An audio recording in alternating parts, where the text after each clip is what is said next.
ಅವರು ಕಾಲವಾಗಿ 15 ವರ್ಷಗಳಾದವು. ಗಂಗೆ ದೌರ್ಭಾಗ್ಯ ಪೀಡಿತಳೆಂದರೂ ಚಿಂತೆಯಿಲ್ಲ, ಆ ದೌರ್ಭಾಗ್ಯ ಗಂಡ ಹಿರಣ್ಯನಿಂದಾಗಿ ಪ್ರಾಪ್ತಿಸಿದ್ದು. ಗಂಗೆಯ ಕೈಹಿಡಿದ 10-20 ವರ್ಷದೊಳಗಾಗಿ ಹಿರಣ್ಯಯ ಪಿತ್ರಾರ್ಜಿತ ಆಸ್ತಿಯನ್ನೆಲ್ಲ ಸಾಲಕ್ಕೆ ಪರಾಧೀನ ಮಾಡಿಬಿಟ್ಟ. ಹೆಂಡತಿಯ ಆಸ್ತಿಯೂ ಅಡವಿಗೆ ಗುರಿಯಾಯಿತು. ಸಾಲಗಾರರ ಕಾಟ ಹೆಚ್ಚಾಯಿತು. ಅದನ್ನು ತಡೆಯುವುದಕ್ಕೆ ಆಕೆ ತನ್ನ ಅಕ್ಕನ ಮನೆಗೆ ಓಡಿ ಬಂದಳು. ಅಕ್ಕನ ಮುಂದೆ ತನ್ನ ದುಃಖ, ಸಂಸಾರ, ತಾಪತ್ರಯ, ಸಾಲದ ತಗಾದೆ ಎಲ್ಲವನ್ನೂ ತೋಡಿಕೊಂಡಳು. ಭಾಗೀರಥಿಗೆ ಅವಳೊಬ್ಬಳೇ ತಂಗಿ, ತುಂಬಾ ಪ್ರೀತಿಯವಳು. ಸಹಾಯ ಮಾಡುವ ಮನಸ್ಸುಂಟಾದುದರಲ್ಲಿ ಆಶ್ಚರ್ಯವಿಲ್ಲ. ಆ ಸಹಾಯ ಬರಬೇಕಾದ್ದು ಗಂಡನಿಂದ. ತತ್ಕಾಲಕ್ಕೆ 5,000 ರೂಪಾಯಿ ಸಾಲ ಕೊಡಬೇಕಾದ್ದೇ ಸಹಾಯದ ಲಕ್ಷಣ. ಅದನ್ನು ಹೇಳುವುದಕ್ಕೆ ಅವಳಿಗೆ ದಾಕ್ಷಿಣ್ಯ. ಸುಬ್ರಾಯರು ಚಾಣಾಕ್ಷರು, ಲೋಕದ ಸ್ವಭಾವ ಬಲ್ಲವರು. ಏಕಾಏಕಿ ಗಂಗೆ ಮನೆಗೆ ಬಂದುದನ್ನು ನೋಡಿ, 3 ದಿನ ಸಪ್ಪಗೆ ಇದ್ದುದನ್ನು ನೋಡಿ, ಸಂಕಟ ಬಂದರೆ ವೆಂಕಟರಮಣ ಎಂಬ ತರ್ಕ ಹೂಡಿದರು. ಏನು, ನಿನ್ನ ತಂಗಿ ಬಂದದ್ದು? ಹಾಗೆ ಬರುವವಳಲ್ಲ, ಬಂದಿರುವವಳು ಅಲ್ಲ, ಎಷ್ಟು ದಿನ ಇರುತ್ತಾಳಂತೆ? ಹಿರಣ್ಯನ ವಹಿವಾಟೆಲ್ಲ ಹೇಗಂತೆ? ಮೈ ತುಂಬ ಸಾಲ ಮಾಡಿಕೊಂಡಿದ್ದಾನಂತಲ್ಲ ಎಂದು ಕೇಳಿಯೇ ಕೇಳಿದರು. ಅಂತಹ ಪತಿಯ ಮುಂದೆ ಭಾಗೀರಥಿ ಬಾಯಿಡುವುದಕ್ಕಿಲ್ಲ. ಗಂಡ ಕೇಳುತ್ತಲೇ ಇದ್ದಾರೆ. ಕೇಳಿದರೆ ಹೇಳಲು ಆದರೂ ತಡೆಯಲಾರದ್ದಕ್ಕೆ ಅಂದಳು. ಯಾಕಾದರೇನು? ಅಕ್ಕನ ಮನೆಗಲ್ಲವೇ ಬಂದದ್ದು. ಇರಬಾರದೆ 4 ದಿನ ಎಂದಳು. 4 ದಿನವಲ್ಲ, 8 ದಿನವಿರಲಿ. ಮಕ್ಕಳು ಮರಿಗಳನ್ನು ಬಿಟ್ಟುಕೊಂಡು ಹಾಗೆಂದು ಬಂದವಳಲ್ಲ, ಬಂದಳು ಎಂದು ಕೇಳಿದೆ. ಯಾಕೆ ಬಂದಳುವೇನು? ಬಂದಳು. ಸಂಸಾರವೆಂದ ಮೇಲೆ ತಾಪತ್ರಯವಿರುತ್ತೆ. ಮನಸ್ಸಿಗೆ ಬೇಸರವಾದ್ದಕ್ಕೆ ಬಂದಳು. ನಮ್ಮವರು ಎಂದು ತಿಳಿದು ಬಂದಳು. ಅವಳಿಗೆ ನಾನು ತಮ್ಮವಳೆಂದು ಕಂಡರೂ ಎಲ್ಲರಿಗೂ ಹಾಗೆ ಕಾಣಬೇಕಲ್ಲ. ಮುಂದಿನ ಮಾತು ಬರುವುದರೊಳಗಾಗಿ ಇದು ಬುಡಕ್ಕೆ ಬಂದ ನೀರು ಎಂದು ಸುಬ್ರಾಯರಿಗೆ ಅರ್ಥವಾಯಿತು. ಆದುದರಿಂದ ವಿಷಯವನ್ನು ತಾನಾಗಿ ಕೆದಕಿಕೊಳ್ಳುವುದಕ್ಕಿಂತ ಅದಾಗಿ ಬರುವ ಗಳಿಗೆ ನಿರೀಕ್ಷಿಸಿದರು. ಭಾಗೀರಥಿ ಅಪೂರ್ವದ ಧೈರ್ಯ ತಂದುಕೊಂಡು, ನಿಮ್ಮದರಿಂದಲೇ ಕೊಡಬೇಕು ಎಂದಿಲ್ಲ. ನನ್ನಪ್ಪ ಕೊಟ್ಟ ಭೂಮಿ ಇದೆಯಲ್ಲ, ಕೊಟ್ಟ ಮೇಲೆ ಕುಲಕ್ಕೆ ಹೊರಗಾದರೂ ಒಂದೇ ಹೊಟ್ಟೆಯಲ್ಲಿ ಹುಟ್ಟಿದ್ದೇವೆ. ಅವಳ ಬದುಕು ಬೇರೆ, ನನ್ನ ಬದುಕು ಬೇರೆ ಎಂದು ತಿಳಿಯುವುದಕ್ಕೆ ಬಂದೀತೆ ಎಂದು ಬಳಸಿ ಮಾತನಾಡಿದಳು. ಸುಬ್ರಾಯರಿಗೆ ಆ ಎಲ್ಲ ಮಾತುಗಳು ಮುಂದೆ ಬರಬಹುದಾದವು ತಮ್ಮನ್ನೇ ಚುಚ್ಚುವಂತೆ ಕಂಡವು. ತಮ್ಮ ಹೆಂಡತಿಗೆ ತಮ್ಮ ಧಾರಾಳತನದಲ್ಲಿ, ಔದಾರ್ಯದಲ್ಲಿ ಇಷ್ಟು ಅವಿಶ್ವಾಸವಿದ್ದೀತು ಎಂದು ಊಹಿಸಿಯೇ ಇರಲಿಲ್ಲ. ಅಂತಹ ಪ್ರಸಂಗಗಳು ಬಂದರಲ್ಲವೇ ಆ ಎಣಿಕೆಗೆ ಅವಕಾಶ. ಈಗ ಬಂದಿರುವ ಪ್ರಸಂಗ ಎಂತಹದಿದ್ದರೂ ಮೊದಲ ಬಾರಿಗೆ ಆಕೆಯ ಎದುರು ಸಣ್ಣದಾಗಿ ತೋರಲು ಇಷ್ಟವಾಗದು. ಅಡ್ಡಗದ್ದೆ ಸುಬ್ರಾಯರು ಎಂದು ಹೆಸರು ಪಡೆದ ತಾವು ಈ ರೀತಿ ಮೂದಲಿಸಿಕೊಳ್ಳುವುದರಲ್ಲಿ ಗೌರವ ಇಲ್ಲ ಎಂದು ತಿಳಿದರು. ಎಲ್ಲಿಲ್ಲದ ಆತ್ಮ ಪ್ರತಿಷ್ಠೆ ಉದಯಿಸಿತು ಅವರಲ್ಲಿ. ತಮ್ಮ ಶೌರ್ಯ, ಅಭಿಮಾನ ನೆನೆದು ತಾವೇ ಹಿಗ್ಗಿದರು. ಏನು ಭಾಗಿ, ಹಾಗೆ ಹೇಳುತ್ತೀ? ನಿನ್ನ ಕುಟುಂಬ ನನ್ನ ಕುಟುಂಬ ಅಂದರೆ ಅರ್ಥವೇನು? ನಿನ್ನ ತಂಗಿಗೆ ಸಣ್ಣ ಪುಟ್ಟ ಸಹಾಯವಾಗಬೇಕಾದರೆ ತವರುಮನೆಯ ಉಂಬಳಿ ಸಿಗಬೇಕೆ? ಇಷ್ಟೆಲ್ಲ ನನ್ನ ಒಬ್ಬನದ್ದೇನು? ನಿನ್ನ ಗೌರವ ನನ್ನ ಗೌರವ ಬೇರೆಯೇನು? ಎಂದರು. ಇಂತಹ ಸದ್ಬುದ್ಧಿ, ಔದಾರ್ಯಗಳು ಮೊಳೆತುದನ್ನು ಇವರೆಗೆ ಆಕೆ ಕಂಡಿರಲಿಲ್ಲ. ತಾನೇ ಅವರನ್ನು ಈ ತನಕ ತಪ್ಪಾಗಿ ತಿಳಿದೆನೆಂದು ತೋರಿತು. ತನ್ನ ಮಾತಿನ ಧೋರಣೆಗಾಗಿ ವ್ಯಸನವೂ ಆಯಿತು. ಆದರೂ ಬಂದ ಅವಕಾಶವನ್ನು ಬರಿಯ ಮಾತಿನಿಂದ ಕಳೆಯದೆ ತಂಗಿ ಬಂದ ವಿಷಯವನ್ನು ಸ್ಪಷ್ಟವಾಗಿ ಹೇಳಿದಳು. ಅವಳ ಗಂಡನಿಗೆ ಏನೇನೋ ತಾಪತ್ರಯವಂತೆ, ಸಾಲಗಾರರ ಕೈಗೆ ಸಿಕ್ಕಿ ನುಗ್ಗಾಗಿದ್ದಾನೆ. ಈ ವೇಳೆಯಲ್ಲಿ ನಾವಲ್ಲವೇ ಇನ್ನಾರು ಸಹಾಯ ಮಾಡಬೇಕು? ನೋಟಿನ ಮೇಲಾದರೆ ನೋಟಿನ ಮೇಲೆ, ಧೈರ್ಯ ಸಾಲದೆ ಹೋದರೆ ಅಡುವಿನ ಮೇಲೆ ಒಂದು 5,000 ರೂಪಾಯಿ ಬೇಕಂತೆ ಎಂದಳು. 5,000 ಎಂಬ ಮಾತು ಕೇಳಿ ಒಮ್ಮೆ ಅವರ ಕಣ್ಣು ಅರಳಿತು. ಭಾಗೀರಥಿಯೂ ನೋಡಿದಳು. ಅವರ ಅಭಿಮಾನ ಇನ್ನಷ್ಟು ಚುಚ್ಚಿದಂತಾಯಿತು. ನೋಟಿನ ಮೇಲೆ, ಅಡವಿನ ಮೇಲೆ ಎಂದ ನುಡಿಗಳೆಲ್ಲ ಕೇವಲ ಅಪನಂಬಿಕೆಯಿಂದಲೇ ಪ್ರೇರಿತವಾದುವು. ತನ್ನ ಪತ್ನಿ ತನ್ನನ್ನು ಕೇವಲ ವ್ಯಾವಹಾರಿಕ ಮನುಷ್ಯ ಎಂದು ತಿಳಿದಿದ್ದಾಳೆ ಎಂದು ಅನಿಸಿತು. 4 ಕ್ಷಣ ಕಾಲ ಹಾಗೆಯೇ ಕಂಬದಂತೆ ಕುಳಿತವರು ತಟ್ಟನೆ ಎದ್ದು ಒಳಕ್ಕೆ ಹೋದರು. ಹೊರಕ್ಕೂ ಬಂದರು. ಅವರು ಬರುವಾಗ ಭಾಗೀರಥಿ ಅಲ್ಲಿರಲಿಲ್ಲ. ಪತಿಗೆ ಅಸಮಾಧಾನವಾಗಿದೆ ಎಂಬ ವಾರ್ತೆಯನ್ನು ತಂಗಿಗೆ ಹೇಳಲು ಹೋದಳು. ಅಷ್ಟರಲ್ಲೇ ಅವರ ಬಾಯಿಂದ ಗಂಗೆಯನ್ನು ಬರಹೇಳು ಎಂಬ ಧ್ವನಿ ಹೊರಟಿತು. ಅಕ್ಕ ತಂಗಿಯರಿಬ್ಬರೂ ಬಂದರು. ಸುಬ್ರಾಯರ ಮುಷ್ಟಿಯಲ್ಲಿ 5 ದೊಡ್ಡ ನೋಟುಗಳಿದ್ದುವು. ಗಂಗೆಯನ್ನು ಕಂಡವರು, ನಿನ್ನ ಅಕ್ಕ ಎಲ್ಲ ಸಂಗತಿ ಹೇಳಿದಳು. ಕಷ್ಟಕಾಲದಲ್ಲಿ ನಮ್ಮವರನ್ನು ನಾವು ಬಿಟ್ಟು ಹಾಕಲು ಬರುತ್ತದೆಯೇ? ಇಗೋ 5,000ವಿದೆ, ಎಣಿಸಿ ನೋಡು ಎಂದರು. ಅಕ್ಕ ತಂಗಿಯರಿಬ್ಬರಿಗೂ ಒಮ್ಮೆ ಆಶ್ಚರ್ಯದಿಂದ ದಿಗ್ಭ್ರಮೆಯಾಯಿತು. ಗಂಗೆ ಅಂದಳು, ತೆಗೆದುಕೊಂಡು ಹೋಗಲಿಕ್ಕೆ ಅವರೇ ಬರುತ್ತಾರೆ, ಸಿಕ್ಕೀತೆ ಎಂದು ಕೇಳಿ ಬರಲಿಕ್ಕೆ ಹೇಳಿ ಕಳುಹಿಸಿದರು. ಹಣ ಇರಲಿ, ಅವರು ಬಂದು ತೆಗೆದುಕೊಂಡು ಹೋದಾರು. ರಿಕಾರ್ಡು ಗಿಕಾರ್ಡು ಅವರು ಬಂದು ಮಾಡಿಕೊಟ್ಟು ತೆಗೆದುಕೊಂಡು ಹೋಗಲಿ ಎಂದಳು.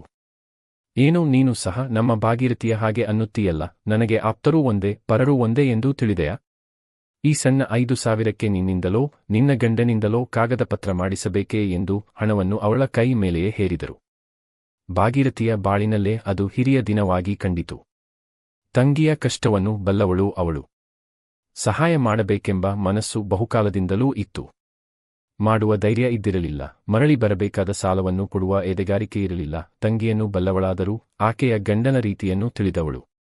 ಅಂತೂ ಈ ಗಳಿಗೆಯಲ್ಲಿ ಪತಿ ತೋರಿದ ಧಾರಾಳತನ ಕಂಡು ಅವರ ವಿಷಯದಲ್ಲಿ ಹೆಮ್ಮೆ ಉಂಟಾಯಿತು. ಅಡ್ಡಗದ್ದೆಯವರು ಕಾಸಿಗೆ ಕಾಸು ಗಂಟು ಹಾಕುವವರು ಎಂಬ ಊರಿನ ಮಾತು ಅವಳ ಕಿವಿಗೂ ಬೀಳದೇ ಇರಲಿಲ್ಲ. ಅದು ನಿಜವಿರಲೂಬಹುದೆಂಬ ಅನುಮಾನ ಅವಳಿಗಿತ್ತು. ಅಂಥ ಮಾತು ಸುಳ್ಳಾದ ಬಗ್ಗೆ ಅವಳಿಗೆಷ್ಟು ಸಂತೋಷವಾಗಬೇಡ ಅಂದೇ ಗಂಗೆ ಗಂಡನ ಮನೆಗೆ ಧಾವಿಸಿದಳು. 8 ಮೈಲು ದೂರದ ಮೂಡಡ್ಕ ಅವರ ಮನೆಯಿರುವ ಸ್ಥಳ. ಹಣ ಹಿಡಿದುಕೊಂಡು ಧೈರ್ಯಕ್ಕೆ ಒಬ್ಬ ಆಳನ್ನು ಕರೆದುಕೊಂಡು ಹೊರಟು ಹೋದಳು. ಅವಳು ಹೋಗಿ ತನ್ನ ಗಂಡನನ್ನು ಕಳುಹಿಸಿಕೊಡುವುದಕ್ಕೆ 8 ದಿನ ಸರಿಯಿತು. ಆ ದಿನಗಳಲ್ಲಿ ಸುಬ್ರಾಯರ ಮನಸ್ಸಿಗೆ ಅಷ್ಟೊಂದು ತಾಳ್ಮೆಯಿದ್ದಿರಲಿಲ್ಲ. ಒಳಗಿಂದೊಳಗೆ ಸಂಶಯ ಕೊರೆಯುತ್ತಿತ್ತು. ಇದು ತುಳಸಿ ನೀರು ಸೇರಿಸಿಕೊಟ್ಟ ಹಣವಾದೀತೆ ಎಂದು ಪೀಡಿಸುತ್ತಿತ್ತು. ಹಿರಣ್ಯ ಬಂದ ಮೇಲೆ ತತ್ಕಾಲಕ್ಕಾದರೂ ಆ ಅನುಮಾನ ಕಳೆಯಿತು. ಆತ ಬಂದವ ಸುಬ್ರಾಯರ ಔದಾರ್ಯವನ್ನು ಬಾಯ್ತುಂಬ ಹೊಗಳಿದ. 4 ದಿನ ಕಾಲ ಮನೆಯಲ್ಲಿದ್ದು ಅವರ ತೋಟ, ಕೃಷಿ, ನಯ, ನಾಜೂಕು ಇವುಗಳನ್ನೆಲ್ಲ ಮನಸಾರೆ ಹೊಗಳಿದ. ಅವರಂತೆ ತಾನು ಒಂದಿಷ್ಟು ಜಮೀನು ಉಳಿಸಿಕೊಂಡು ಕೃಷಿಕನಾಗುತ್ತೇನೆಂಬ ಹಂಬಲ ತೋಡಿಕೊಂಡ. ಎಲ್ಲಾ ಸಾಲ ತೀರಿಸಿ ಮನೆಯ ಹತ್ತಿರವಿರುವ ನಮ್ಮ ಸ್ವಂತ ಆಸ್ತಿಯಲ್ಲಿ ತುಂಬ ಕೃಷಿ ಮಾಡಿಸುತ್ತೇನೆ. ಈ ವರ್ಷವೇ 3 ಮುಡಿ ಕೊಳಕೆ ಗದ್ದೆಯಲ್ಲಿ ತೋಟ ಮಾಡುತ್ತೇನೆ. ಇನ್ನು 5 ವರ್ಷ ಮಾಡುವಷ್ಟು ಜಾಗವಿದೆ. 12 ಎಕರೆ ಭೂಮಿಯಲ್ಲಿ ಪೂರ್ಣ ಅಡಿಕೆ ನೆಟ್ಟು ಬಿಟ್ಟರೆ 30 ಖಂಡಿ ಅಡಿಕೆಗೆ ಮುಲಾಜಿಲ್ಲ ಎಂದು ಬಣ್ಣದ ಚಿತ್ರಗಳನ್ನೇ ಬರೆದುಬಿಟ್ಟ. ಆ ಮಾತುಗಳನ್ನು ಕೇಳಿ ಸುಬ್ರಾಯರಿಗೆ ಹಿರಣ್ಯ ನಾನು ತಿಳಿದಷ್ಟು ಪಡಪೋಷಿಯಲ್ಲ ಎಂಬ ತಿಳಿವಳಿಕೆಯಾಯಿತು. ಅಡ್ಡಗದ್ದೆಯಿಂದ ತಮ್ಮ ಮನೆಗೆ ಹೊರಡುವ ಮುನ್ನ ಹಿರಣ್ಯಯ್ಯ ಸಾಕ್ಷಿ ಹಾಕಿಸಿ ಶೇಕಡ 6 ಬಡ್ಡಿಯನ್ನು ನಮೂದಿಸಿ ಬರುವಾಗಲೇ ಬರೆದು ತಂದಿದ್ದ ಡಿಮಾಂಡು ನೋಟನ್ನು ಅವರ ಕೈ ಮೇಲೆ ಇರಿಸಿದ. ಬೇಡವೇ ಎಂದರು ರಾಯರು. ಅದಕ್ಕೆ ಆತ, ಇದು ಹಣದ ಲೆಕ್ಕಾಚಾರ. ನಂಟುತನಕ್ಕೂ ಲೇವಾದೇವಿಗೂ ಸಂಬಂಧ ಇರಬಾರದು. ನಾಳೆ ನನಗೇನಾದರೂ ಆಯಿತು, ನನ್ನ ಮಕ್ಕಳು ಹಣ ಬಂದದ್ದೇ ಇಲ್ಲ ಅನ್ನಬಾರದಲ್ಲ ಎಂದು ವ್ಯವಹಾರಜ್ಞಾನ ಹೇಳಿದ. ಸುಬ್ರಾಯರ ಸಂಶಯ ಸಂಪೂರ್ಣ ನಿವಾರಣೆಯಾಯಿತು. ಆ ನೋಟನ್ನು ತೆಗೆದುಕೊಂಡರು. ಹಾಗೆ ತೆಗೆದುಕೊಂಡ ಸಂಗತಿಯನ್ನು ಭಾಗೀರಥಿಗೆ ಹೇಳುವುದಕ್ಕೆ ಅವರ ಮನಸ್ಸು ಒಡಂಬಡಲಿಲ್ಲ. ಹೇಳಿದ್ದರೆ ಆಕೆ ಅಸಂತೋಷಗೊಳ್ಳಬೇಕಾದ ಕಾರಣವೂ ಇದ್ದಿರಲಿಲ್ಲ. ಇತರ ವ್ಯವಹಾರಗಳಂತೆ ಇದನ್ನು ಬಚ್ಚಿಟ್ಟುಕೊಂಡರು. ನೋಟಿನ ಅವಧಿ 3 ವರ್ಷ ಕಾಲ ತುಂಬಿ ಬರುತ್ತಲೇ ಅವರ ಚಿಂತೆ ತೊಡಗಿತು. ಈ ಅವಧಿಯಲ್ಲಿ ಹಿರಣ್ಯನು ಅಲ್ಲಿಗೆ ಬರಲಿಲ್ಲ. ಇವರು ಅಲ್ಲಿಗೆ ಹೋಗಲಿಲ್ಲ. ಅವಧಿಯ ನೆನಪಾಗುತ್ತಲೇ ಮನ ಆ ಕಡೆಗೆ ಹರಿಯಿತು. ಹಿರಣ್ಯನ ವಿಚಾರವಾಗಿ ನೆರೆಕರೆಯವರಲ್ಲಿ ವಿಚಾರಿಸಿದರು. ಅವನಿಗೆ ಆಸ್ತಿ, ಮನೆ, ಅನುಕೂಲತೆ ಸಾಕಷ್ಟಿದ್ದರೂ ಸಾಲಗಳ ತಾಪತ್ರಯ ಕಡಿಮೆಯಾಗಿಲ್ಲ ಎಂಬುದು ತಿಳಿದುಬಂದಿತು. ತನ್ನ ಸಾಲದ ಅವಧಿಯ ನೆನಪು ಹುಟ್ಟಿಸದಿರುವುದಕ್ಕೂ ಮನಸ್ಸಾಗಲಿಲ್ಲ. ಭಾಗೀರಥಿಯೊಡನೆ ಭಾವನ ವಿಚಾರ ಪ್ರಸ್ತಾಪಿಸಿದರೂ ಸಾಲದ ಮಾತೆತ್ತುವುದಕ್ಕೆ ಸಂಕೋಚವಾಯಿತು. ವಾಯಿದೆ ವೇಳೆಗೆ ಆತ ಬಂದಾನು ಎಂದು ಯೋಚಿಸಿದರೆ ಅವನೂ ಬರಲಿಲ್ಲ. ಇವರಾಗಿ ಅಲ್ಲಿಗೆ ಹೋದರೆ ಆತ ಮನೆಯಲ್ಲಿರಲಿಲ್ಲ. ಅಲ್ಲಿಂದಲೇ ನಡೆದು ದಣಿದು ಒಳದಾರಿಯಿಂದ ಕುರ್ಚಿಪಳ್ಳ ಸ್ಟೇಷನ್ ಸೇರಿ ರೈಲು ಹತ್ತಿ ಮಂಗಳೂರಿಗೆ ಹೋದರು. ಮರುದಿನ ವಕೀಲ ರಾಘವೇಂದ್ರರಾಯರನ್ನು ಕಂಡು ಗತ್ಯಂತರವಿಲ್ಲದೆ ನೋಟಿನ ವಿಚಾರ ಹೇಳಿದರು. ವಾಯಿದೆ ಕಳೆಯುವಾಗ ನಂಬ್ರ ಮಾಡಬೇಡವೇ ಅಂದರು.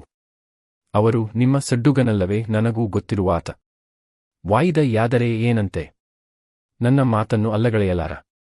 ಬೇರೆ ನೋಟು ಮಾಡಿಸುವ ನೆಂಟರ ಮೇಲೆ ಕೋರ್ಟಿಗೆ ಹೋಗಿ ಅಪಕೀರ್ತಿ ಕಟ್ಟಿಕೊಳ್ಳುವುದು ಬೇಡ ಎಂದರು. ಉಪಾಯವಿಲ್ಲದೆ ಸುಬ್ರಾಯರು ಮನೆಗೆ ಮರಳಬೇಕಾಯಿತು. ಯೋಚನೆ ಮಾಡಿ. ಮುಖ ಅಡಿಕೆಯಷ್ಟು ಸಣ್ಣದಾಗಿತ್ತು. ರೈಲಿಗೆ ವೆಚ್ಚ ಮಾಡುವುದಕ್ಕೂ ಮನಸ್ಸಿಲ್ಲದೆ 1.5 ದಿನದ ಪಯಣದಿಂದ ಕಂದಿ ಕುಂದಿ ಮನೆಗೆ ಬಂದರೆ ಅವರ ಸಡ್ಡುಗ ಅವರನ್ನು ಹಸನ್ಮುಖಿಯಾಗಿ ಸ್ವಾಗತ ಮಾಡಿದ. ಹಣ ತಂದಿರಲಿಲ್ಲ ನಿಜ, ಆದರೆ ಹಳೆಯ ನೋಟಿಗೆ ಹೊಸ ನೋಟನ್ನು ಬರೆದು ತಂದಿದ್ದ. ಅದು 3 ವರ್ಷಗಳ ಬಡ್ಡಿ ಸೇರಿಸಿ 5,000 ಸಂಖ್ಯೆಯನ್ನು ಆರಾಗಿ ಮಾಡಿದ್ದ. ಚಕ್ರಬಡ್ಡಿಯಲ್ಲವಾದರೂ ಸಾದಾ ಬಡ್ಡಿ ಕೊಟ್ಟಾನೆಂಬ ನಂಬಿಕೆ ಇನ್ನೊಮ್ಮೆ ಸುಬ್ರಾಯರ ಮನಸ್ಸಿನಲ್ಲುಂಟಾಯಿತು. ಇವೆಲ್ಲ ಹಳೆಯ ಕತೆಗಳಾದರೂ ಹೊಸ ಕತೆಗೆ ಪೀಠಿಕೆ ಎಂಬುದರಿಂದ ತಿಳಿಸಬೇಕಾಗಿದೆ. ದಿವಸಗಳು ಸರಿದುವು, ವರ್ಷಗಳೂ ಕಳೆದುವು. 3 ಆವೃತ್ತಿ ನೋಟು ಬರೆಯಿಸಿಕೊಂಡರೂ ನೋಟು ಕೈಯಲ್ಲಿ ಉಳಿಯಿತೇ ವಿನಾ ಹಣವಾಗಲಿ ಬಡ್ಡಿಯಾಗಲಿ ಕೈಗೆ ಸೇರಲಿಲ್ಲ. ಎಂತೆಂಥವರಿಗೆ ಕೊಟ್ಟ ಸಾಲಗಳೆಲ್ಲ ರಾಯರ ಕೈಗೆ ಸೇರಿದ್ದುವು. ಈ ಹಣ ಬರಲಿಲ್ಲ ಅಂದರೆ ಅವರು ಕಂಗಾಲಾಗುವುದು ತಪ್ಪೇ? ಬಾಯ್ದಿಟ್ಟು ಹಿರಣ್ಯನನ್ನು ಅವರು ಕೇಳಿದರು. ಮತ್ತು ತನ್ನ ತಾಪತ್ರಯಗಳನ್ನೇ ಹೇಳುತ್ತಿದ್ದಾನೆ. ದಿನೇ ದಿನೇ ಸಡ್ಡುಗನ ಸ್ಥಿತಿ ಕ್ಷೀಣಿಸುತ್ತಿದೆ ಎಂದು ಮನವರಿಕೆಯಾದುದರಿಂದ ಏನು ಮಾಡುವುದಕ್ಕೂ ತೋಚಲಿಲ್ಲ. ಇಬ್ಬರ ಮನಸ್ಥಿತಿಯೂ ವಿಷಮಕ್ಕೆ ಬಂತು. ಸಡ್ಡುಗನ ಮೇಲಿನ ಪ್ರೇಮವು ದೂರವಾಯಿತು. ಹಣದ ಸಂದಿಗ್ಧ ಬಿಕ್ಕಟ್ಟಾಗಿಯೇ ಉಳಿಯಿತು. ಈ ಎಡೆಯಲ್ಲಿ ಹಿರಣ್ಯ ಇನ್ನೂ ಇಷ್ಟು ಖರ್ಚಿನ ದಾರಿ ಮಾಡಿಕೊಂಡು ಕಾಶಿ ರಾಮೇಶ್ವರಗಳ ಯಾತ್ರೆ ಮಾಡಿದರೆ ಅವರಿಗೇನೆಂದು ಕಾಣಿಸಬೇಡ. ಕೊಟ್ಟ ಸಾಲ ಮುಳುಗಿಸುವವರಿಗೆ ಇಂಥ ಯಾತ್ರೆ ಯಾಕೆ? ಸಮಾರಾಧನೆ ಯಾಕೆ? ಈ ಜನ್ಮದಲ್ಲಿ ಮಾಡಿದವಣ ಇಲ್ಲೇ ತೀರಬೇಡವೇ? ನಾನೀಗ ಅವನ ಹಣ ಬಿಟ್ಟೆ ಎಂದು ತಿಳಿಯುವ ಮುಂದಿನ ಜನ್ಮದಲ್ಲಾದರೂ ಆತ ಗಾಣದ ಎತ್ತಾಗಿ ವ್ರಣ ಸಲ್ಲಿಸದೆ ಬೇರೆ ಮಾರ್ಗವಿದೆಯೇ ಎಂದು ಗರುಡ ಪುರಾಣವನ್ನು ತಮ್ಮಷ್ಟಕ್ಕೆ ಗೊಣಗತೊಡಗಿದರು. ಈ ಪುರಾಣ ಪ್ರವಚನ ಭಾಗೀರಥಿಯ ಕಿವಿಗೂ ಮುಟ್ಟಿತು. ಕಾರಣ ಅವಳಿಗೆ ತಿಳಿದೇ ಇದೆ. ಅದು ತಾನೇ ಹೇಳಿ ಕೊಡಿಸಿದ ಸಾಲ. ತಂಗಿಯ ಮಾತು ಕೇಳಿ ತನ್ನ ಮಾನವೂ ಹೋಯಿತಲ್ಲ ಎಂದು ಅನಿಸಿತು. ಒಮ್ಮೆ ಇನ್ನೊಮ್ಮೆ ಆದರೂ ಇಷ್ಟು ಗೊಣಗುವುದೇತಕ್ಕೆ? 5,000 ಹೋದರೆ ಮಹಾಗಂಟೆ ಹೋಯಿತೆ, ದೇವರು ಇಷ್ಟೆಲ್ಲ ಕೊಟ್ಟಿರುವಾಗ ನಮ್ಮವರಿಗೆ ಸಹಾಯ ಮಾಡದ ಬದುಕೇತಕ್ಕೆ ಎಂದು ತನಗೆ ತಾನೇ ಸಮಾಧಾನ ತಂದು ಕೊಳ್ಳುತ್ತಿದ್ದಳು. ಆ ಚಿಂತೆ ನಿಷ್ಠುರಗಳು ಬಂಧುಗಳಲ್ಲಿನ ಶಿಷ್ಟಾಚಾರಕ್ಕೆ ಕೊರತೆ ಉಂಟು ಮಾಡಬಾರದೆಂದು ಅವಳ ಮನಸ್ಸು. ಹಾಗಾಗಿ ಗಂಡನೊಡನೆ ಒಂದು ದಿನ ಏನೋ ಅಡ್ಡಮಾತು ಹರಿಸಿ, ನಿನ್ನೆ ಗಂಗೆಯ ಮಗ ಗೋಪಾಲ ಬಂದು ಹೋದನಲ್ಲ, ನೆನಪುಂಟೇ ಎಂದು ಕೇಳಿದಳು. ಯಾರು ಗೋಪಾಲ? ಏನು ಕತೆ? ಕಾಶಿ ಸಮಾರಾಧನೆಗೆ ಬರಬೇಕಂತ ಹೇಳಿದ್ದು. ಅಷ್ಟು ಬೇಗ ಮರೆತು ಹೋಯಿತೆ? ನಿಮಗೆ ಹಣದ್ದೇ ಚಿಂತೆ. ಅವರು ಅಷ್ಟು ಒತ್ತಾಯ ಮಾಡಿ ಎಲ್ಲರೂ ಬರಬೇಕೆಂದು ಹೇಳಿ ಹೋದಾಗ ಮೂಗು ಹಿಡಿದು ಕುಳಿತರೆ ಏನು ಚಂದ? ಅದು ನಿನ್ನ ತಂಗಿಯ ಮನೆಯಲ್ಲವೇ? ನೀನೂ ಹೋಗು. ನನ್ನ ಸಾಲ ಸಂದಾಯವಾಗುವ ತನಕ ನಾನು ಅಲ್ಲಿಯ ನೀರು ಮುಟ್ಟುವುದಿಲ್ಲ. ಈ ಮಾತುಗಳನ್ನು ಕೇಳಿ ಭಾಗೀರಥಿಗೆ ಸಿಟ್ಟು, ನೋವುಗಳೆರಡೂ ಉಕ್ಕಿ ಬಂದವು. ಪತಿ ಆ ದಿನ ಸಾಲ ಕೊಡುವಾಗ ತೋರಿದ ಔದಾರ್ಯ ಇಂದು ತೋರುವ ಲಾಭಗಳನ್ನು ಹೋಲಿಸಿ ನೆನೆದು ಅತ್ತಳು. ಅವರಿಗೆ ಬುದ್ಧಿ ಹೇಳುವ ಯೋಗ್ಯತೆ ತನಗಿಲ್ಲ ಎಂದು ಬಲ್ಲಳು. ಒಮ್ಮೆ ರೋಷವೂ ಉಕ್ಕಿತು, ಇನ್ನೊಮ್ಮೆ ದುಃಖವೂ ಹೆಚ್ಚಿತು. ತಮ್ಮ ಇಷ್ಟೆಲ್ಲ ಇದ್ದು ತಮ್ಮಿಂದ ಕಾಶಿರಾಮೇಶ್ವರ ನೋಡುವುದಾಗಲಿಲ್ಲ. ಅವರು ಯಾತ್ರೆ ಮಾಡಿ ಪುಣ್ಯ ಕಟ್ಟಿಕೊಂಡಿದ್ದಾರೆ. ಭಾಗೀರಥಿ ಜಲ ತಂದಿದ್ದಾರೆ. 4 ಮಂದಿಯನ್ನು ಕರೆದು ಸಮಾರಾಧನೆ ಮಾಡಿಸಿ ತೀರ್ಥೋದಕ ಕೊಡುವುದಕ್ಕೆ ಆಮಂತ್ರಿಸಿ ಇದ್ದಾರೆ. ವೈರಿಗಳನ್ನು ಕರೆದರೂ ಹೋಗಬೇಕಾದ ಪ್ರಸಂಗ. ನಂಟರಿಷ್ಟರಾಗಿರುವ ಅವರು ಹಣದ ಮುಖ ನೋಡಿ ಹೋಗುವುದಿಲ್ಲ ಅನ್ನುತ್ತಾರಲ್ಲ ಎಂದೆನಿಸಿತು ಅವಳಿಗೆ. ತನ್ನ ದುಃಖ ತಾಳಲಾರದೆ, ನಿಮಗೆ ದೇವರು ಬುದ್ಧಿ ಕೊಟ್ಟ ಹಾಗೆ ಮಾಡಿ, ನಾನು ಹೇಗೂ ಹೊರಗೆ ಹೋಗಲಿಕ್ಕಾಗುವುದಿಲ್ಲ ಎಂದು ಸಿಟ್ಟಾಗಿ ತನ್ನ ಕೆಲಸಕ್ಕೆ ಹೋದಳು. ಸುಬ್ರಾಯರು ಭಾಗೀರಥಿಯ ಕೋಪವನ್ನು ಕಂಡು ಸ್ವಲ್ಪವಾದರೂ ತಗ್ಗಬೇಕಾಯಿತು. ಮೊದಲು ತಮ್ಮ ಮಕ್ಕಳನ್ನು ಕಳುಹಿಸಿದರೆ ಸಾಕೆಂದುಕೊಂಡರು. ಆಗ ಕಾಶಿ ರಾಮೇಶ್ವರ ತೀರ್ಥಗಳ ನೆನಪಾಯಿತು. ಹೋಗದೆ ಉಳಿಯಲು ತುಸು ಭಯವಾಯಿತೋ ಏನೋ. ಸಮಾರಾಧನೆಯ ದಿನ ಮೈಮೇಲೊಂದು ಎಲೆವಸ್ತ್ರ ಹಾಕಿಕೊಂಡು ಮೂಡಡ್ಕದ ಸಡ್ಡುಗನ ಮನೆಗೆ ಹೊರಟರು. ಹೋದ ಮೇಲೆಯೇ ಉಳಿದವರಿಗೆ ಹೋದದ್ದೂ ಗೊತ್ತು. ಅವರ ಹಿರಿಯ ಮಗ ಶಂಕರ, ನಾವು ಹೋಗಬೇಡವೇ ಚಿಕ್ಕಮ್ಮನ ಮನೆಗೆ? ಎಲ್ಲರೂ ಬರಬೇಕೆಂದು 4 ಸಾರಿ ಹೇಳಿದ್ದಾರೆ ಎಂದದ್ದಕ್ಕೆ ಭಾಗೀರಥಿ ಹೋದರೆ ಅವರೇ ಹೋಗಬೇಕು. ಜತೆಗೆ ನೀವು ಹೋದರೆ ಚಂದ. ಬರಿದೇ ನೀವು ಹೋಗುವುದಲ್ಲ ಎಂದಳು. ಅವಳ ಮುಖದಲ್ಲಿ ಕಂಬನಿ ಮೂಡಿತು. ಮನದಲ್ಲಿ ಶ್ರೀಮಂತರಾಗಿ ಹುಟ್ಟಬಾರದೆಂದು ತೋರಿತು. ಮಕ್ಕಳ ಮಾತಿಗೆ ಮರು ಮಾತು ಆಡದೆ ಚಾವಡಿಯ ಒಂದು ಮೂಲೆಯಲ್ಲಿ ಒರಗಿಕೊಂಡಳು. ಮಕ್ಕಳು ತಮ್ಮ ಕೆಲಸಗಳಿಗೆ ಹೋದರು. ಆ ಮಧ್ಯಾಹ್ನ ಭಾಗೀರಥಿ ಊಟ ಮಾಡಲಿಲ್ಲ. ಮಕ್ಕಳಿಗೆ ಮನೆಯಲ್ಲಾದ ಮನಸ್ತಾಪ ತಿಳಿಯಿತು. ತಂದೆ ಸಿಟ್ಟುಗೊಂಡು ಹೋಗಿದ್ದಾರೆಂದು ಗೊತ್ತಾಯಿತು. ಎಲ್ಲಿಗೆ ಏನೆಂದು ಗೊತ್ತಾಗಲಿಲ್ಲ. ಹೆಚ್ಚು ಕಡಿಮೆ ನಿತ್ಯದ ವೇಷದಲ್ಲೇ ಹೊರಟಿದ್ದರೆಂದು ಕೇಳಿ ಚಿಕ್ಕಪ್ಪನ ಮನೆಗೆ ಹೋಗಿರಲಾರರೆಂದು ಎನಿಸಿದರು. ಮುಸ್ಸಂಜೆಯ ವೇಳೆ ಬಯಲಿಗೆ ಹೋಗಿ ಬಂದ ಶಂಕರ ಒಂದು ಶುಭ ಸಮಾಚಾರ ತಂದ. ಅಮ್ಮ, ಕೆಳಬೈಲು ಅಣ್ಣುಗೌಡ ಸಿಕ್ಕಿದ. ಅವನ ಹತ್ತಿರ ಅಪ್ಪ ಮೂಡಡ್ಕಕ್ಕೆ ಹೋಗುತ್ತೇನೆಂದು ಹೇಳಿದರಂತೆ. ಅಂತೂ ಚಿಕ್ಕಮ್ಮನ ಮನೆಗೆ ಹೋದದ್ದು ಖಂಡಿತ ಎಂದು ತಿಳಿಸಿದ. ಭಾಗೀರಥಿಯ ಮನಸ್ಸು ಸ್ವಲ್ಪವಾದರೂ ತೃಪ್ತಿಯಾಯಿತು. ಕತ್ತಲೆಗೆ ಮುಂಚೆ ಒಂದು ತುತ್ತು ಅನ್ನ ಊಟ ಮಾಡಿದಳು. ತಾಯಿ ಉಂಡುದರಿಂದ ಮಕ್ಕಳಿಗೂ ಸಮಾಧಾನವಾಯಿತು. ರಾತ್ರಿ ಯಜಮಾನರು ಬರಬಹುದೆಂದು ಅವರು ನಿರೀಕ್ಷಿಸಿದರು. ಸುಬ್ರಾಯರು ಮಾತ್ರ ಬರಲೇ ಇಲ್ಲ. ಇದರಿಂದ ಭಾಗೀರಥಿಯ ಯೋಚನೆ ಮತ್ತಷ್ಟು ಹೆಚ್ಚಿತು. ನೆಂಟರ ಮನೆಗೆ ಹೋಗಿ ಏನೆಲ್ಲ ಜಗಳ ಕಾಯುತ್ತಾರೋ ಎಂಬ ಭೀತಿ ಅವಳಿಗೆ. ಆ ಭೀತಿಯಿಂದ ಅವಳಿಗೆ ಸಮನಾಗಿ ನಿದ್ದೆಯೂ ಹತ್ತಲಿಲ್ಲ. ಸೂರ್ಯನ ನೇಸರು ಮನೆಯ ಅಂಗಣವನ್ನು ಬೆಳಗಿತು. ಆ ನೇಸರಿನ ಬೆಳಕಿನೊಡನೆ ಧಾವಿಸಿ ಬಂದಳು ಅವಳ ಕಿರಿಯ ತಂಗಿ ಗಂಗೆ. ಹಣೆಗೆ ಕುಂಕುಮವಿಟ್ಟಿರಲಿಲ್ಲ, ಹೆರಳು ಹಾಕಿರಲಿಲ್ಲ, ಮುಖ ಬೆವತಿತ್ತು, ತುಟಿ ಗಗ್ಗದಿಸುತ್ತಿತ್ತು. ಮೊದಲ ದಿನ ಯಾತ್ರೆಗೆ ಹೋಗಿ ಪುಣ್ಯ ಕಟ್ಟಿಕೊಂಡಿದ್ದೇವೆ ಎಂಬ ಸಂತೋಷದಲ್ಲಿ ತೇಲಿದ್ದ ಅವಳು ಅಷ್ಟೇ ಖಿನ್ನಳಾಗಿದ್ದಾಳೆ. ನಿನ್ನೆಯ ಮಧ್ಯಾಹ್ನ ಅಷ್ಟೆಲ್ಲ ಪರಿವರ್ತನೆ ಆಗಿ ಹೋಗಿತ್ತು. ಎಲ್ಲಾ ಬಣ್ಣ ಮಸಿ ನುಂಗಿತು ಎಂಬ ಗಾದೆಯಂತೆ ಸಮಾರಾಧನೆ ಮನೆಯ ಚೆಲುವು ನಲಿವೆಲ್ಲ ಒಂದು ಗಳಿಗೆಯಲ್ಲಿ ಧ್ವಂಸವಾಯಿತು. ಸಾವಲ್ಲ, ನೋವಲ್ಲ, ಸಹಿಸಬಹುದಾದ ಯಾವ ಶರೀರ ಯಾತನೆಯೂ ಅಲ್ಲ, ಈ ಯಾತನೆ ಮಾನಸಿಕವಾದದ್ದು. ಅಕ್ಕನನ್ನು ಸಮೀಪಿಸಿ ಅಸ್ಪಷ್ಟವಾದ ವಾಣಿಯಲ್ಲಿ ಬ್ರಾಹ್ಮಣರನ್ನು ಉಪವಾಸ ಕೆಡೆದು ಶಾಪಕ್ಕೆ ಗುರಿಯಾದೆವು ಎಂದು ಗೋಳುಗರೆದಳು. ಸಂಗತಿ ಏನೆಂದು ತಿಳಿಯುವುದಕ್ಕೆ ತಾಸು ಸರಿಯಿತು. ಇನ್ನೂ ತಲೆಬುಡವಾಗದಷ್ಟು ಅಸ್ಪಷ್ಟ ಮಾತುಗಳು. ಅವನ್ನು ಪೂರ್ಣ ಮಾಡಿ ತಿಳಿಸಲು ಆಕೆಯ ಮಗ ಗೋಪಾಲ ಧಾವಿಸಿ ಬರಬೇಕಾಯಿತು. ಗೋಪಾಲ ಬರುವಾಗ ಅವರ ಮನೆಯ ಚಾವಡಿಯಲ್ಲಿ ಒಂದು ಸಭೆಯೇ ನೆರೆದಿತ್ತು. ಒಂದು ಗೋಡೆಗೆ ಒರಗಿ ಭಾಗೀರಥಿ ಕುಳಿತಿದ್ದಳು. ಎದುರಿನ ಕಂಬಕ್ಕೆ ಒರಗಿ ಗಂಗೆ ಕುಳಿತಿದ್ದಳು. ತುಸು ದೂರದಲ್ಲಿ ಭಾಗೀರಥಿಯ 3 ಮಕ್ಕಳು ಬೆಪ್ಪುಗಟ್ಟಿ ಕುಳಿತಿದ್ದರು. ಆಚೀಚೆ ಅಡಗಿ ನಿಂತು ಕೇಳುವ ಮನೆಯ ಆಳುಗಳು ಪರಿವಾರ. ಅಷ್ಟಕ್ಕೆ ಗೋಪಾಲ ಬಂದ. ನಸುಕಿಗೆ ಮುಂಚೆ ಮನೆ ಬಿಟ್ಟ ತಾಯನ್ನು ಅರಸಿಕೊಂಡು ಅವನು ಹೊರಟಿದ್ದ. ನಿನ್ನೆ ದಿನ ಮಧ್ಯಾಹ್ನವೇ ಅವನ ತಂದೆ ಮನೆ ಬಿಟ್ಟು ಹೋಗಿದ್ದರು. ಈಗ ತಾಯಿ ಏನು ಮಾಡುತ್ತಾಳೋ ಎಂಬ ಭೀತಿ ಅವನಿಗೆ. ದೂರದಿಂದ ಅವಳನ್ನು ಹಿಂಬಾಲಿಸಿದ. ಅವಳು ಬೆಟ್ಟಂಪಾಡಿಯ ಹಾದಿಯನ್ನು ಹಿಡಿದುದರಿಂದ ಧೈರ್ಯವಾಯಿತು. ದೊಡ್ಡಮ್ಮನ ಮನೆಗೆ ಹೊರಟಿದ್ದಾಳೆಂದು ತಿಳಿಯಿತು. ಏನೇ ಆಗಲಿ ತಾನು ಹೋಗುತ್ತೇನೆಂದು ಹಿಂಬಾಲಿಸಿದ. ಆತ ದೊಡ್ಡಪ್ಪನ ಮನೆ ಸೇರುವಾಗ ಎಲ್ಲರೂ ಪೆಚ್ಚಾಗಿ ಕುಳಿತಿದ್ದರು. ಏನು ಮಗು, ಏನು ಕತೆಯಿದು? ನಿನ್ನ ಅಮ್ಮನೆನ್ನುವುದೇನು ಒಂದು ತಿಳಿಯದಲ್ಲ ಎಂದು ಭಾಗೀರಥಿಯೇ ಅವನನ್ನು ಪ್ರಶ್ನಿಸಿದಳು. ಗೋಪಾಲನ ಮೋರೆ ಕಳೆಗುಂದಿತು. ತಲೆ ತಗ್ಗಿಸಿ ಅವರ ಮುಂದೆ ನಿಂತ. ಹೇಳು ಮಗು, ತಡೆಯುವ ಪುಣ್ಯ ಇಲ್ಲ, ಕೇಳುವ ಪುಣ್ಯವಾದರೂ ಬರಲಿ ಎಂದಳು. ಆತ ಹೇಳಲು ತೊಡಗಿದ. ಹಿಂದಿನ ದಿನ ದೊಡ್ಡಪ್ಪ ಜಾವ ಹೊತ್ತಿಗೆ ಮನೆಗೆ ಬಂದದ್ದು. ತಂದೆ ಅವರನ್ನು ಸ್ವಾಗತಿಸಿದ್ದು, ತಾವೆಲ್ಲ ಸಂತೋಷಗೊಂಡದ್ದು ಎಲ್ಲ ಹೇಳಿದ. ಅನಂತರ ಬಂದವರಿಗೆ ಕಾಫಿ ಕೊಟ್ಟರೆ ಬೆರಳಿಂದ ಮುಟ್ಟಿಲ್ಲ ಎಂದು ಹೇಳಿದ. ಅಷ್ಟಕ್ಕೆ ಮೂಡುಮನೆ ಮಾವ ಬಂದರು, ಕುಳಿತರು. ದೊಡ್ಡಪ್ಪ ಸಿಟ್ಟುಗೊಂಡು ಕೂತಿದ್ದಾರೆ ಎಂದು ತಿಳಿಯಿತು. ಹಾಗೆಲ್ಲ ಮಾಡಬಾರದು ನೀವು, ಏನು ಸಿಟ್ಟಿದ್ದರೂ ಅದನ್ನು ಇಂದು ತೋರಿಸುವುದಲ್ಲ, ಒಳ್ಳೆಯ ದಿನ ಇದು. ಸಿಟ್ಟು ಹಠ ತರವಲ್ಲ, ಕಾಫಿ ಕುಡಿಯಿರಿ. ರಾಜಿಯಿಂದ ತೀರಿಸಲಾರದ ಸಂಗತಿ ಯಾವುದುಂಟು? ನಾನು ತೀರಿಸಿಕೊಡುತ್ತೇನೆ ಎಂದರು. ಎಲ್ಲದಕ್ಕೂ ಇವರ ಹಠ ಒಂದೇನೆ. ನಾನು ನೀರು ಮುಟ್ಟಬೇಕಾದರೆ ಸಾಲದ ಏರ್ಪಾಡು ಏನ? ಆಗಬೇಕು, ಖಂಡಿತ ಆಗಬೇಕು ಎಂದರು. ಮಾವ ಬೇರೆ ಉಪಾಯ ಕಾಣದೆ ಆಗಲಿ ಮುಗಿಸುವ ಎಂದರು. ಸರಿಯು ಬ್ರಾಹ್ಮಣರು ಹೋಮ ಗೀಮ ಮುಗಿಸಿದರು. ಊಟಕ್ಕೆ ಎಲೆ ಬಡಿಸಿತು. ಊಟ ಆದಮೇಲೆ ಮಾತನಾಡುವ ಎಂದರೆ ಕೇಳಲಿಲ್ಲ. ಮಾವನ ಮುಂದೆಯೇ ಅಲ್ಲಿ ನೆರೆದ 100 ಜನಗಳ ಮುಂದೆಯೇ ಅಪ್ಪನನ್ನು ಮನಸೋ ಇಚ್ಛೆ ಬೈದರು, ದೂರಿದರು. ಕೊನೆಗೆ ಅಸಲು ಬಡ್ಡಿ ಸೇರಿ 10,000 ರೂಪಾಯಿ ಕೊಡುತ್ತೇನೆಂದು ಭಾಷೆ ಸಲ್ಲಿಸದ ಹೊರತು ಊಟಕ್ಕೆ ಏಳುವುದಿಲ್ಲ ಎಂದರು. ಮಾವನಿಗೂ ಅದು ಹೆಚ್ಚೆಂದು ಕಂಡಿತು. ಭಾವ, ನೀವು ಅಸಲು ಬಡ್ಡಿ ಎಂದು ಕತ್ತು ಹಿಸುಕಿದರೆ ಹೇಗೆ? ವಾಯಿದೆ ದಾಟಿದ ಹಣ. ಇನ್ನೊಬ್ಬನಾದರೆ ತಿಂದೇ ಹಾಕಿಯಾನು. ಅವನು ಕಂಗಾಲಾದವನು. ಅಸಲು ಅವನಿಂದ ಕೊಡಿಸುತ್ತೇನೆ. ಅವನು ಕೊಡದೆ ಹೋದರೆ ನಾನು ಕೊಡುತ್ತೇನೆ. ನನ್ನ ಮಾತು ಸಾಕಲ್ಲ, ಬಡ್ಡಿಗೆ ನೀವು ವರಾತ ಹಿಡಿಯಬಾರದು ಎಂದರು. ನೆರೆದವರೆಲ್ಲ ಅದೇ ಸಮ ಎಂದರು. ಆದರೂ ದೊಡ್ಡಪ್ಪ ಕುರುಡ ಹಿಡಿದದ್ದೇ ಹಾದಿ ಎಂಬ ಹಠ ಹಿಡಿಯುತ್ತಲೇ, ಅಪ್ಪಯ್ಯ ಹೋಗಲಿ, ದೇವರ ಎದುರಿಗೆ ಪ್ರಸಾದ ತೆಗೆಯುವ 10,000 ಕೊಡಬೇಕೆಂದು ಬಂದರೆ ನಾನು ಭೂಮಿ ಮಾರಿಯಾದರೂ ಹಣ ಕೊಡುತ್ತೇನೆ. 5,000 ಎಂದೇ ಬಂದರೆ ಅವರು ತೆಪ್ಪಗೆ ಒಪ್ಪಬೇಕು ಎಂದರು. ತೆಪ್ಪಗೆ ಎಂದದ್ದೇ ಅಪರಾಧವಾಯಿತು ದೊಡ್ಡಪ್ಪನಿಗೆ. ಸಿಟ್ಟಿಂದ ಕುಣಿದಾಡಿದರು.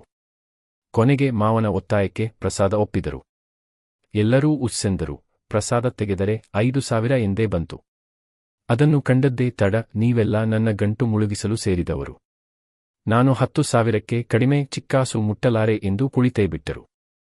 ಮಾತನಾಡಿಸಲು ಹೋದವರಿಗೆಲ್ಲ ಮಂಗಳಾರತಿಯಾಯಿತು. ಬಂದವರೆಲ್ಲ ಗುಜುಗುಜು ಮಾತಾಡಿ ಕುಳಿತರು. ಎಲೆ ಹಾಕಿತ್ತು. ತಾಳ್ಳು ಕೋಸಂಬರಿ ಬಿಡಿಸಿತ್ತು. ಎಲೆಯ ಬಳಿ ಕುಳಿತು ಮಕ್ಕಳು ಕಾದು ಕಾದು ಎದ್ದುವು.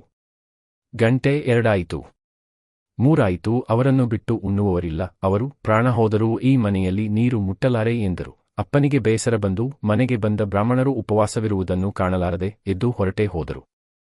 ಬಂದವರೆಲ್ಲ ಎನ್ನುತ್ತ ಗೋಪಾಲನು ಬಿಕ್ಕಿ ಅಳತೊಡಗಿದ. ಎಲ್ಲರೂ ಉಪವಾಸ ಮರಳಿದರೆಂಬುದೇ ತಾತ್ಪರ್ಯ. ಸಮಾರಾಧನೆಯ ಅಡುಗೆ ಹಗಲು ರಾತ್ರಿಯೂ ಹಳಸಿ ಹಾಗೆಯೇ ಉಳಿಯಿತು. ವಿನಾ ಊಟ ಮಾಡಿದವರಿಲ್ಲ. ಸೂತಕದ ಮನೆಯ ಹಾಗಾಯಿತು ಸಮಾರಾಧನೆಯ ಮನೆ. ಕಾಶಿಗೆ ಹೋಗಿ ಬಂದ ಪುಣ್ಯವೂ ಸಾಕು, ಇದೂ ಸಾಕು ಎಂದು ಗೋಪಾಲ ತನ್ನ ಹೇಳಿಕೆಯನ್ನು ಮುಗಿಸಿದ. ಗೋಪಾಲನ ಮಾತುಗಳ ಮೇಲಿಂದ ಮನೆಗೆ ಬಂದ ಯಾವತ್ತು ಅತಿಥಿಗಳು, ನಂಟರು, ಇಷ್ಟರು, ಮಾವ, ದೊಡ್ಡಪ್ಪ ಹಾಗೆ ಹೊರಟು ಹೋದರೆಂದು, ನಾನು 10,000 ರೂಪಾಯಿ ಹೋದರೆ ತೊಟ್ಟಿದ್ದು ಜನಿವಾರ ಅಲ್ಲ ಎಂದು ವಸೂಲು ಮಾಡದೆ ರಾಯರು ಪ್ರತಿಜ್ಞೆ ಮಾಡಿದರೆಂದು, ಊರವರ ಮುಂದೆ ತಮ್ಮ ಕುಟುಂಬದ ಮಾನವನ್ನು ಇಷ್ಟಿಷ್ಟೂ ಉಳಿಸದೆ ಹೋದರೆಂದೂ ತಿಳಿಯುವಂತಾಯಿತು. ಅಷ್ಟನ್ನು ತಿಳಿಸಿದ ತಾಯಿ ಮಕ್ಕಳು ದುಃಖದ ಭಾರವನ್ನು ಇಳುಹಿ ತಮ್ಮ ಮನೆಗೆ ಹೊರಟೇ ಬಿಟ್ಟರು.